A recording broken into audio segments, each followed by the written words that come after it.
एक समस्या हमारी बच्चियों के साथ ये आती है कि वो कितनी ही निर्णय लेने लगें या माता-पिता के से अलग जाकर अपने निर्णय ले लें, लेकिन उन पर दबाव बहुत ज़्यादा होता है। उसमें हम बात ज़रूर करेंगे, लेकिन गीता जी एक बात मन में ये आती है। अगर हम लड़कियों का, स्त्रियों का विकास देखें, व्यावसायिक विकास, साहित्यिक विकास, सामाजिक विकास, राजनीतिक विकास, अगर हम देखें तो एक आदिवासी अंचल में जाकर वहाँ की बीड़ी उद्योग, तंबाकू उद्योग में काम करने वाली एक महिला घर में, वो और महानगर दिल्ली, यहाँ आकर एक मॉडर्न लड़की जो सिगरेट भी पीती है, शराब भी पीती है, पब भी जाती है, डिस्को भी जाती है, आपको उन दोनों की मानसिकता में, आपको उन दोनों के विकास में क्या फ़र्क नज़र आता है? देखिए आप शराब, सिगरेट इसको आधुनिकता से जोड़कर देखते हैं तो ये गलत है। ये आधुनिकता नहीं है। आधुनिकता विचारों में होती है जो आपको आपके भीतर आत्मविश्वास भरती है।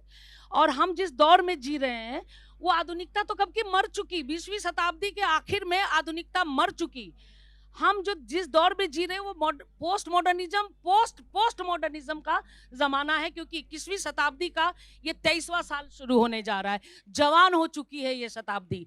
हम एक जवान होती हुई शताब्दी में अगर ये बात करते हैं शराब सिगरेट को आधुनिकता से, तो मैं इसका खंडन करती हूँ कि ये किसी की पर्सनल चॉइस हो सकती है और ये मानसिकता वाली बात इसमें नहीं आती है। लेकिन काम काज को लेकर आप बात कर सकते हैं। वो मजदूर क्लास है। शहरों में ज्यादातर आपने जिस वर्ग की महिलाओं की बात की, वर्किंग क्लास है। सबसे पहले तो मैं स्त्रियों को ये कहती हूँ कि ये जो सुपर वुमेन सिंड्रोम है, ये जो तमगा है और ये सबसे बड़ी साजिश है आपके खिलाफ, आपके दोहरे शोषण के लिए। इससे सुंदर वाक्य पैट्रियार्की ने गढ़ा ही नहीं है, या हमने खुद भी अपने लिए इससे सुंदर शब्द गढ़ा ही नहीं है कि हम सुपर वुमेन हैं, हमारे 10 हाथ हैं, हम दुर्गा हैं, हम 10 हाथ से सारे काम करते हैं। ये इस सिंड्रोम से बाहर आना होगा। बच्चे बीड़ी मजदूर या क्या, आप कोई मजदूर जो घर बनाती हैं या जो ईंटों की चिमनियों में जो काम करती हैं, मैंने तो उन पे भी काम किया है। जो ईंट भट्टों में बांग्लादेश बॉर्डर पे स्त्रियां काम करती हैं, वो सारी की सारी तस्करी करके लाई जाती हैं काम करने के लिए। जो वहां की स्त्रियां हैं उनका शोषण भी ट्रिपल शोषण है।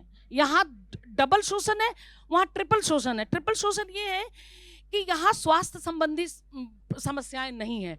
बीड़ी मजदूरों के यहाँ जो तीसरी प्रॉब्लम है वो है स्वास्थ्य संबंधी, जिसमें औरतें भी मर रही हैं और पुरुष भी मर रहे हैं। उनको घर में भी करना है काम, बीड़ी भी बनाना है, तेंदू पत्ता भी चुनना है, उनको घर में बच्चे भी पालने हैं। और जो टीवी से और तपेदिक से जो उनका पति मर रहा है, ज्यादातर पुरुष मरते हैं क्योंकि वो औरतें भरती हैं लेकिन चूरन बनाने का काम पुरुष करते हैं वहां पे, तो सीधा डस्ट उनके भीतर जाता है। तो ये जो सबसे अधिक वहां पे पुरुषों को टीवी की बीमारी और तपे उससे जो मरते हैं, उनकी सेवा भी उन स्त्रियों को करना है। आप देखेंगे कि कई कुछ कुछ इलाकों में जहां मौतें ज्यादा होती हैं, हेल्थ की समस्या है, वहां विडोज बहुत ज्यादा है। विधवाओं की संख्या सबसे अधिक है। जैसे सुंदरबन में टाइगर विडोज बोलते हैं, जिनके बाघ उठा के जिनके पतियों को ले गए, उस शहद शहद के लिए जंगल गए, बाघ उठा के ले गया, मछली मारने गए, बाघ उठा के ले गया, तो वो सब टाइगर विडोज हैं। उसी तरह से जब आप बीड़ी मजदूरों की तरफ जाएंगे तो उनके टोबैको विडोज हैं, वो सब टोबैको विडोज उनको कहते हैं। क्लाइमेट विडोज है। अलग अलग विधवाओं के जो हैं उनके अलग अलग नाम है। तो जो इनके हैं वहां की जो स्त्रियां हैं, उनका कामकाज का स्तर अलग है। उनको शहरी स्त्रियों से जोड़ के स्त्रियों को हमेशा कंपेयर करने के खिलाफ रहती हूँ मैं, कि गांव ग्रामीण स्त्रियां, शहरी स्त्रियां। और हमारे यहाँ की भी डिस्कोर्स चलता है कि जो स्त्री विमर्श है गांव तक पहुंचा नहीं।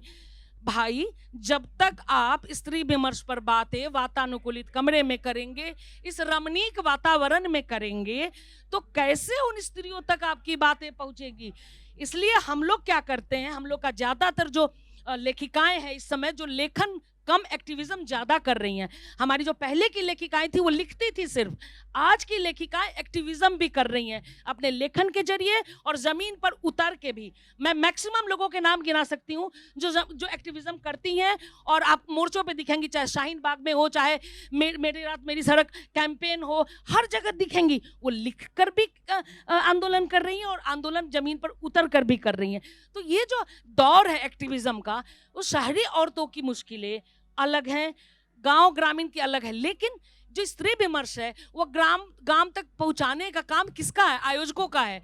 हम लोग जाते हैं स्कूलों तक, गांव में जाते हैं। यहाँ बैठी है मेरा रंग की शालिनी शिरनेट, वो उनका मेरा रंग हम लोगों को गांव में ले जाता है और हम उन स्त्रियों के बीच में बैठ के उन्हें बताते हैं। कम से कम 8 मार्च को जरूर जाते हैं और उनको ये बताते हैं कि स्त्री के अधिकार क्या हैं, संपत्ति के अधिकार क्या हैं, तुम्हारे साथ क्या क्या अन्याय हुआ, तुम कैसे एक मशीन की तरह ट्रीट की जाती हो, तुम्हारे साथ तुम कैसे संबंधों में घुट रही हो और आवाज नहीं उठाती हो।